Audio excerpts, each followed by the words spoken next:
Because these two lads that were caught with drugs and they were brought to court and they were up in front of a judge.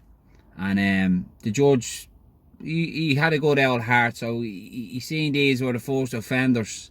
And he says to them, he says, I tell you what I'm going to do. He says, I'm going to give you a chance over the weekend. He says, I'm going to let's just go out and see, can you turn people away from drugs and not to be using them in any form. He says, and you come back to me on Monday. He says, if you do well, he says, I'll consider a lenient sentence. So the weekend passed. Monday morning comes, the two lads arrive into court, stand up in front of the judge. The judge goes, right, first lad there, how did you go on the weekend? He says, Your Honour. He says, great. He says, I went out, he says, I'm after persuading 50 people never to take drugs again in their life. Never to have anything to do with drugs at all. And the judge was, wow, highly impressed. He says, how did you manage to do that? He says, well, Your Honour, what I done was, he says, I draw 2 circles. He says, I showed him, I said, you see that? I said, that's your brain before you take drugs. And you see that?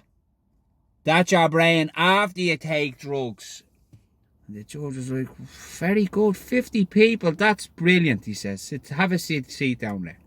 Next fella gets up, he says, Your Honour, big smile on his face, I persuaded 300 people never to take drugs again, never to be involved in drugs, nothing to do with drugs whatsoever. And the judge was like sitting back going, 300, your man had 50. How did you manage that?